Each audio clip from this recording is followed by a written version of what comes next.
Note 7 looks quite similar to other mid-range phones we've seen recently, but its specs pretty much blow out any of the competition in its price range. There's Gorilla Glass 5 on the front and back, but this frame is made of plastic. Don't let that put you off though. It doesn't feel cheap, and since it's a bit glossy, it blends in quite well. Overall, it's comfortable in the hand, though since there is no curvature in the glass, the whole design feels a bit thick, and it definitely has some weight to it. We have the toned-down black model here, but there are some snazzier color options available. Xiaomi has big claims for the durability of this phone, and they've posted videos of them using it to smash things like walnuts. Not sure how that translates to real life though. The screen of the Redmi Note 7 is a 6.3-inch IPS LCD with a 1080p resolution. It features fairly thin side bezels, but both the chin and the upper bezel are a bit on the thick side, as expected at this price point. The water drop notch cutout at the top is quite minimal, though I didn't see any options to mask it with a black bar. We did notice a bit of backlight bleed around the notch and upper bezel too, but it's only really visible if there's a white screen. When watching content, we were surprised by how good this display looks. At 409 ppi, content looks nice and sharp, and the blacks are quite decent. The color accuracy isn't the best, but it's okay. The panel is plenty bright, at 479 nits at the maximum. However, it's a bit reflective, and leaves more to be desired as far as sunlight legibility goes. As an LCD, there's no option for an always-on display, but there is a notification LED. It's actually located on the chin, a bit confusing at first, but you get used to it. For audio, the Redmi Note has a single bottom-firing loudspeaker next to the USB-C port. It's actually impressive, it's quite loud, and sounds clean at those high volumes as well. The 3.5mm jack is located at the top, and with headphones plugged in, the Note 7 has some of the loudest output in the market. There is some distortion, but all in all it's very good. And you get FM radio here as well.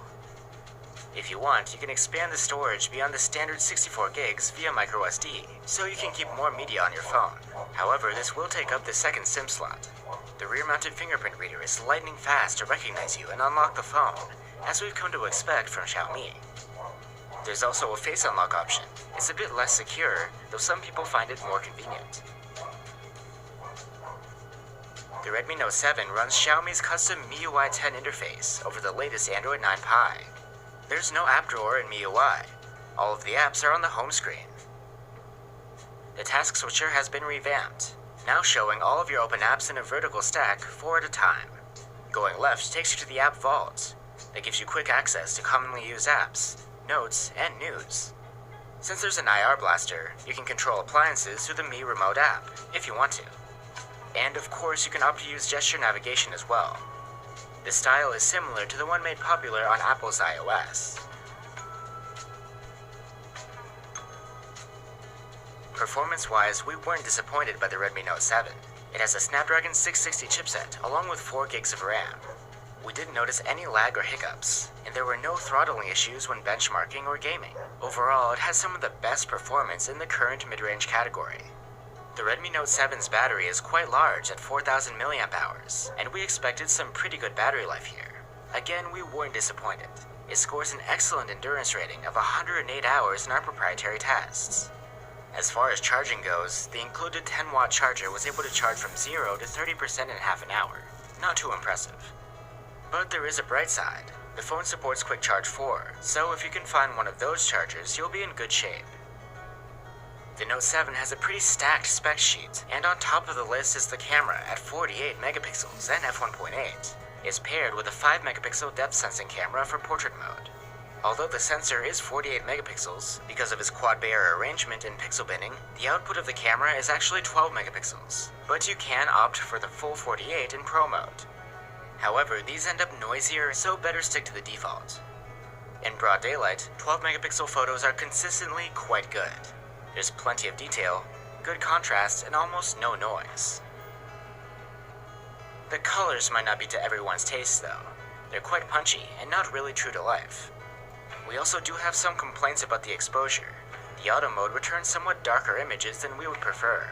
Luckily, the HDR does fix this. When turned on, images come out noticeably brighter, but may start to look washed out. There's no prominent noise. Details are good, and light sources appear to be rather well preserved. The pixel binning technology allows the Note 7 to snap brighter exposures, with higher ISO than previous Xiaomi phones, without increasing noise.